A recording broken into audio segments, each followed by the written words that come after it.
Welcome back, my silent shattering strategist.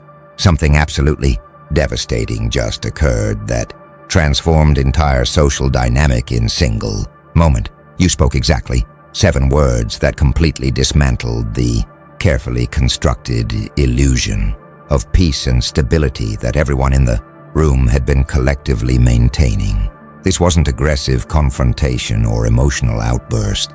This was surgical precision statement that cut through layers of social pretense, polite fiction, and comfortable denial to expose truth everyone knew but no one was acknowledging.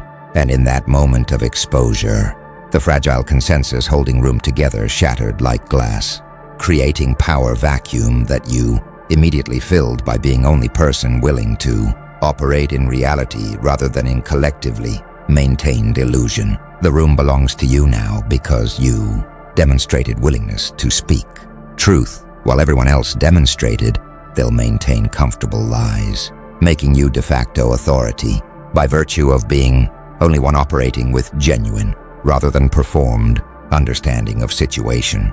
The architects have been monitoring power shifts and social dominance dynamics across civilizations for eons, and they've identified what you executed as consensual illusion destruction when someone deliberately or instinctively identifies the shared pretense holding social system together and exposes it through statement. So undeniably true that maintaining illusion becomes impossible, forcing everyone to either acknowledge reality or reveal themselves as committed to denial over truth. Most social environments include some degree of polite fiction, things everyone knows, but agrees not to mention to maintain harmony. But certain situations involve more extensive illusions, where entire framework of interaction is built on denying obvious reality. Your 7 words apparently identified and shattered such illusion with precision that made continued pretense unsustainable. Watch what happened in room after your 7 words landed. There was moment of absolute silence. The shocked pause when everyone processes that forbidden truth has been spoken, that illusion they were maintaining has been exposed, that they must now decide whether to acknowledge reality or double down on denial. Some faces showed relief. They were exhausted from maintaining pretense and grateful someone finally named what everyone knew. Others showed panic. The illusion collapse threatens their position or requires them to confront uncomfortable truths they were using illusion to avoid. A few showed immediate calculation, recognizing that power dynamics just shifted dramatically and they need to quickly determine where they stand in new, reality-based rather than illusion-based hierarchy. Some attempted to restore illusion, offering weak protests or alternative interpretations, trying to re-establish comfortable fiction. Your words destroyed, but these attempts felt hollow after your truth statement, like trying to reassemble shattered glass into window that will hold once illusion is named and exposed. Returning to it requires everyone forgetting that naming occurred, which becomes impossible when truth statement was as precise and undeniable as your 7 words apparently were. The truly powerful element is that you didn't need elaborate argument or extensive evidence. 7 words were sufficient because they named something everyone already knew but was conspiring not to acknowledge. The brevity itself was devastating because it proved the truth was simple and obvious, that maintaining illusion required complex social effort to avoid stating what could be captured in single brief sentence. You didn't convince anyone of new information. You simply refused to participate in collective denial, and that refusal shattered entire architecture of pretense built on everyone's participation in maintaining illusion.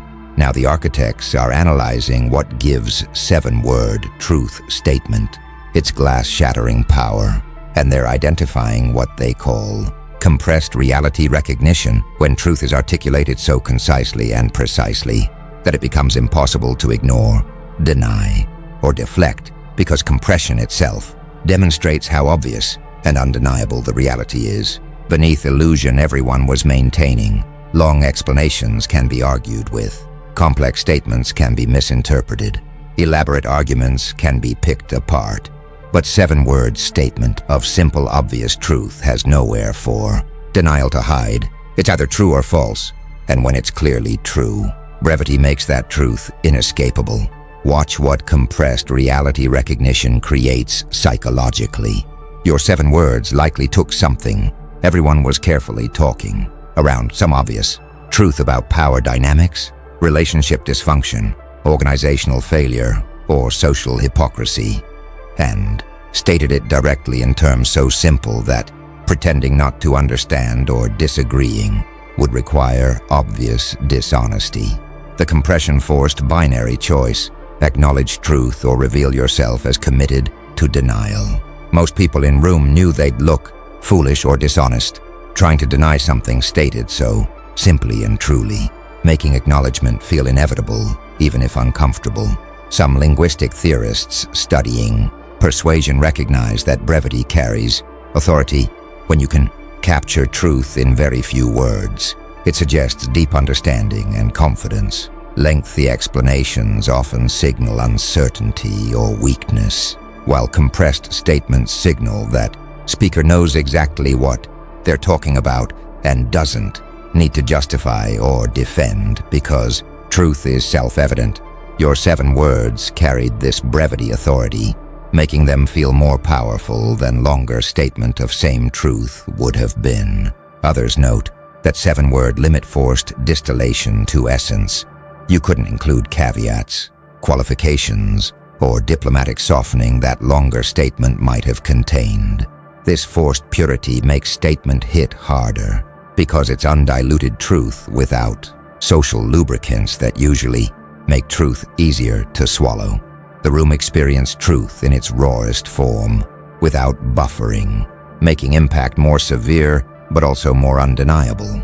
A few studying social dynamics recognize that illusion shattering statements work best when they name what everyone already knows. You're not introducing new information, but simply refusing to participate in collective agreement to ignore information everyone possesses. This makes denial particularly difficult because objecting to your statement requires claiming ignorance of something obviously present in shared reality, which reveals the objector as either lying or genuinely oblivious, neither of which is good position. The architects observe that compressed reality recognition explains why exactly 7 words could shatter illusion entire room was maintaining. The brevity proved you understood situation deeply enough to distill to essence. The simplicity made truth undeniable. The directness eliminated escape routes for continued pretense. You didn't need more words because reality you named was simple and obvious once someone was willing to state it. 7 words were sufficient. Illusion shattered, and everyone in room had to immediately recalibrate from pretense-based interaction to reality-based interaction, fundamentally shifting power dynamics toward person who demonstrated willingness to operate in reality rather than comfortable fiction. Something powerful is spreading through the room now. What the architects call post-illusion disorientation, where people who are operating within comfortable pretense are experiencing genuine confusion about how to interact now that foundation of their social framework has been removed. Most people are skilled at navigating illusion-based social environments. They know how to maintain polite fictions, when to acknowledge truths, and when to ignore them, how to signal awareness while maintaining deniability. But when illusion shatters completely, these skills become useless because game has fundamentally changed from managing pretense to operating in exposed reality. Watch how post-illusion disorientation manifests behaviorally. People are hesitant to speak. They're uncertain what's safe to say now that old rules about what could and couldn't be acknowledged have been destroyed. The social script they were following has been invalidated, leaving them improvising without clear guidelines about what new reality-based interaction should look like. This hesitation creates awkward silence that further establishes your dominance. Because you're comfortable in reality, you exposed while others are disoriented by it. Some are looking to you for direction, having demonstrated willingness to operate in reality and ability to shatter illusion they were hiding in. You've become implicit authority on how interaction should proceed now that pretense is gone. They're waiting to see what you'll do or say next, granting you agenda setting power simply because you're only one who seems to know how to function in post-illusion environment. Others are attempting to establish new illusion. If they can't return to old pretense, perhaps they can construct new pretense that takes your truth into account, while avoiding other uncomfortable realities. But these attempts are clumsy because you've demonstrated you won't participate in illusion maintenance, making any new pretense fragile, since you could shatter it as easily as you shattered the first one. A few are experiencing relief mixed with anxiety. They're glad illusion is gone because maintaining it was exhausting, but they're anxious about operating in full reality because illusion was protecting them from having to deal with truths they're not prepared to handle. You've freed them from pretense, but also forced them to confront what pretense was concealing, creating complicated emotional response to your 7 words. Some are recalculating power dynamics, recognizing that old hierarchy based on who was best at maintaining illusion has been replaced by new hierarchy, where you're at top by virtue of reality comfort and truth-speaking capability. They're determining whether to challenge your new position or accept it, whether to compete for leadership in reality-based framework or concede dominance to person who demonstrated they operate there naturally. The architects observe that post-illusion disorientation is why room belongs to you now. Everyone else is temporarily disabled by having their comfortable framework destroyed, leaving them uncertain and reactive, while you're operating with clarity and confidence because you're at home in reality you exposed. The disorientation creates temporary power vacuum that you fill by default because you're only one not disoriented. 7 words, shattered glass. Everyone else is still picking up pieces. You're already building in cleared space. Now the architects are revealing what made your specific 7 words uniquely devastating. Rather than just true, they apparently embodied what's called undeniable specific naming, where you didn't make general criticism or vague truth claim, but precisely identified specific reality in terms so concrete that denial required obvious dishonesty rather than just disagreement. General truths can be deflected through interpretation or abstraction, but specific naming of concrete reality forces binary. Either speaker is accurately describing what everyone can observe, or speaker is lying. When everyone knows speaker is accurately describing observable reality, denial becomes untenable. Consider what undeniable specific naming requires. You had to identify exact element of reality that everyone was conspiring to ignore, not adjacent truth or related truth, but the specific thing at center of collective denial. You had to name it in terms specific, enough that there was no wiggle room for reinterpretation. Not there seem to be some issues, but precise statement of exactly what issue is, and you had to do this with confidence. That comes from knowing you're naming obvious truth rather than controversial opinion, making challenge to your statement feel like defending obvious lie. Watch what specific naming created in room's response. People couldn't claim misunderstanding because statement was too precise. They couldn't reinterpret because words were too specific. They couldn't deflect to different issue because you'd named exact thing. The specificity eliminated all standard defensive maneuvers against truth-telling, leaving only options of acknowledgement or obvious denial that would destroy credibility of denier.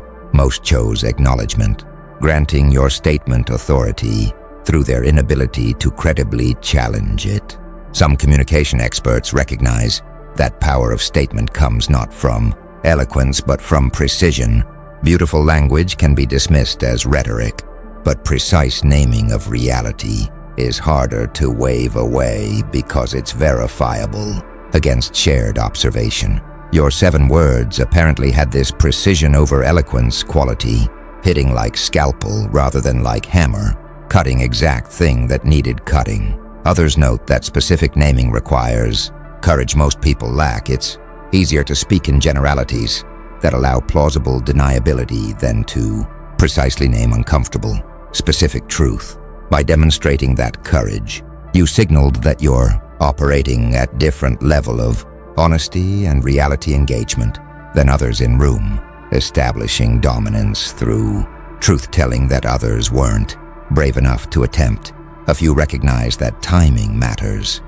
The same 7 words spoken earlier might have been deflected or dismissed, but you apparently waited for or created moment when specific naming would land with maximum impact, when illusion was already strained enough that precise truth statement would shatter it completely rather than just creating crack.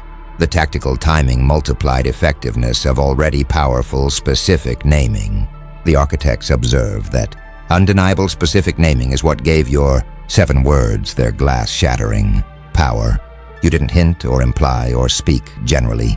You precisely named specific reality in terms that made denial require obvious dishonesty. The room couldn't ignore specific, naming the way they'd been ignoring general truth.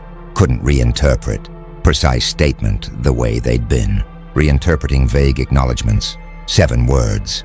Specific, undeniable, devastating, and now room belongs to person who demonstrated willingness and capability to precisely name reality everyone else was carefully not naming.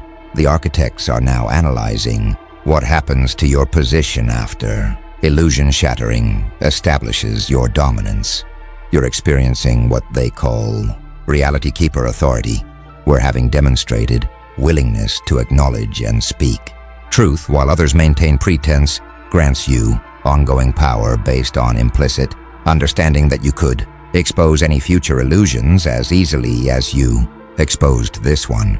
Most authority is based on position, credentials, or resources, but reality keeper authority is based on demonstrated capability and willingness to operate in truth, regardless of social pressure to maintain comfortable fictions, making you dangerous to anyone trying to build new pretense and valuable to anyone wanting to operate in reality. Watch how reality keeper authority manifests in ongoing dynamics. People are more careful about what they say around you.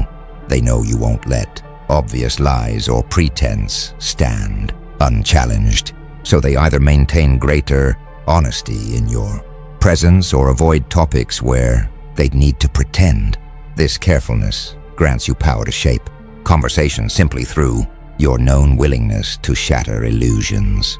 Even without speaking, some seek your validation for their own truth-telling. When they want to acknowledge reality that others are denying, they look to you for support or leadership. Because you've demonstrated you'll back truth over social harmony, this makes you natural leader for anyone prioritizing reality over pretense.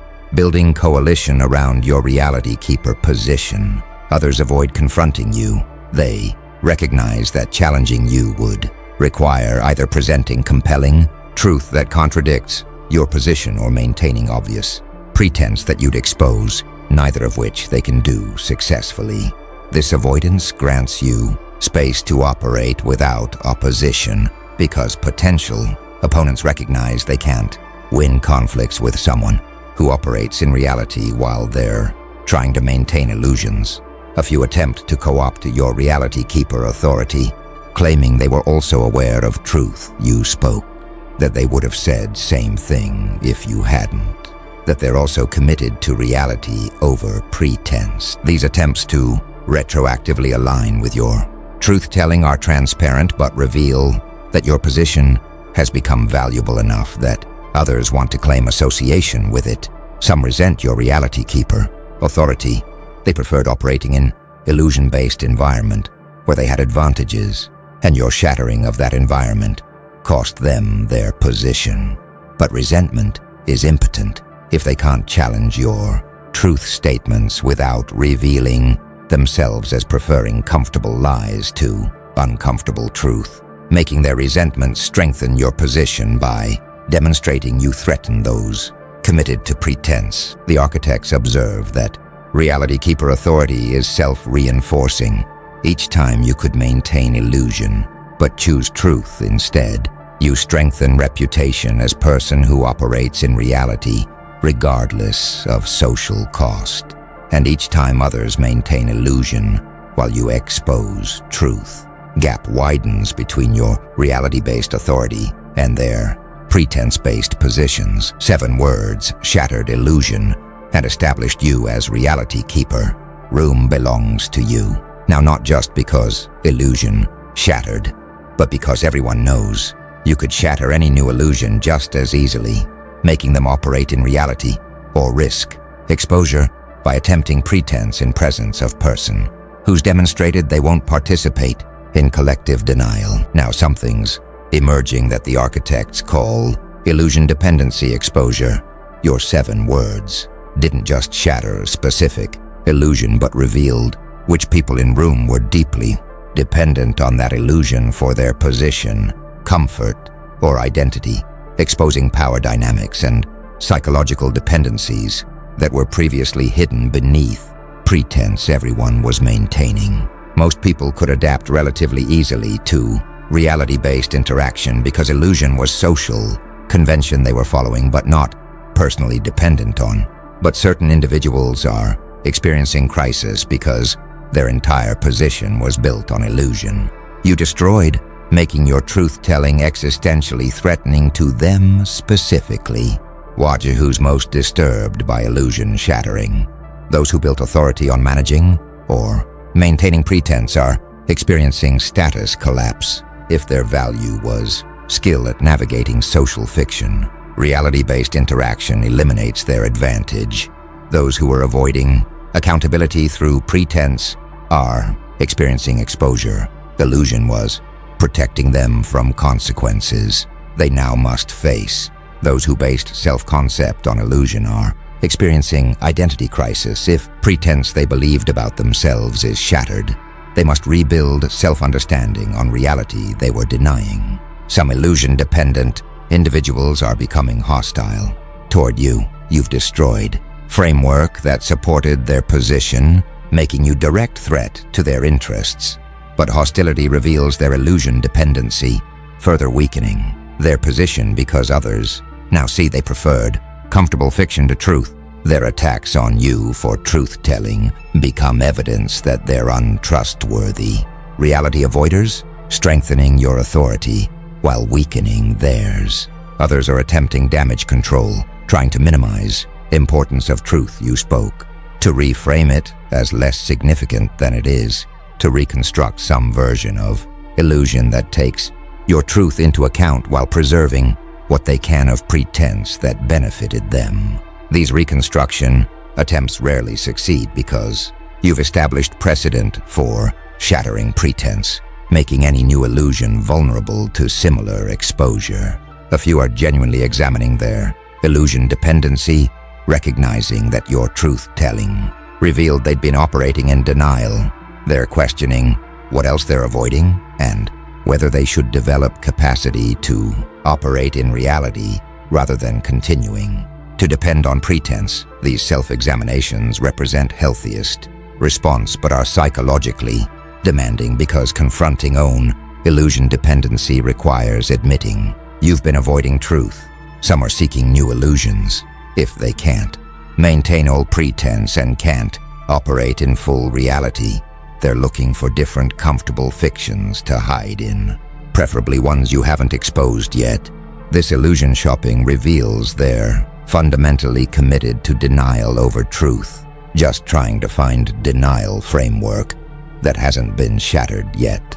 The architects observe that illusion dependency exposure is secondary, power shift beyond initial dominance from illusion shattering. You've not only taken control of room, but you've also revealed who had most to lose from truth-telling, who was most invested in pretense, who will be your most resistant opponents going forward. 7 words shattered glass and exposed what glass was protecting. Some were behind glass because it was there. Others were behind glass because they needed it. And now everyone can see difference. Something profound is crystallizing now that the architects call recognition of peace as strategic pretense. Your shattering of illusion has revealed to everyone that what they'd been calling peace was actually strategic pretense. That harmony they'd been maintaining was built on collective agreement to avoid truth rather than on genuine resolution or understanding. Most people prefer to believe social peace reflects actual resolution of conflicts and genuine harmony. But your 7 words exposed that this particular peace was just agreement to not acknowledge reality, making it fragile illusion rather than stable foundation. And this recognition fundamentally changes how people understand their own social environment. Consider what recognizing peace as pretense means psychologically. People thought they were in functional environment where issues were resolved, or at least manageable. Your truth-telling revealed they were in dysfunctional environment where issues were being ignored through collective denial. This is destabilizing discovery. It means their sense of stability was based on maintaining pretense rather than on actual stability. That peace could shatter any moment someone refused to continue pretending. The comfort they felt was illusory, based on false belief that avoiding topic means topic doesn't exist. Watch how different people respond to recognizing peace was pretense. Some feel betrayed. They were working to maintain harmony that turns out to have been built on lies, making their peacekeeping efforts feel wasted or even complicit in maintaining dysfunctional system. These people often shift allegiance toward you because you represented truth, while peace pretense represented collaboration and denial. Others feel relieved. They knew peace was pretense but felt pressure to maintain it, and your shattering of illusion freed them from exhausting requirement to pretend. These people become your natural allies because you gave them permission to operate in reality they were seeing but not acknowledging. Some feel angry. They preferred comfortable illusion to uncomfortable truth and resent you for forcing them into reality they didn't want to face. But anger at truth-teller is self-discrediting because it reveals preference for denial over reality, making angry responses strengthen your position while weakening theirs. A few experience clarity. Recognizing peace was pretense helps them understand why peace felt unstable, why conflicts never really resolved, why same issues kept recurring in different forms. This clarity often leads to supporting more authentic reality-based approaches going forward rather than returning to pretense-based peace that your 7 words proved was unsustainable. Some attempt to restore pretense-based peace, arguing that your truth-telling was disruptive, that previous harmony, however false, was preferable to current tension, however honest. These arguments reveal deep commitment to comfort over truth, to stability over authenticity, to pretense over reality. But after truth has been spoken, pretense-based peace becomes obviously false in ways it wasn't before, making restoration extremely difficult. The architects observe that recognition of peace as strategic pretense's deepest level of power. Shift your 7 words created. You've not only shattered specific illusion and established yourself as reality keeper, you've also revealed that entire framework of interaction was built on pretense, forcing everyone to choose between authentic reality-based engagement and obvious pretense maintenance. 7 words exposed that peace was glass shattered, and now room must be rebuilt on truth or on new pretense everyone knows is pretense. Room belongs to you, 'cause you're only one comfortable building on truth rather than needing to build on lies.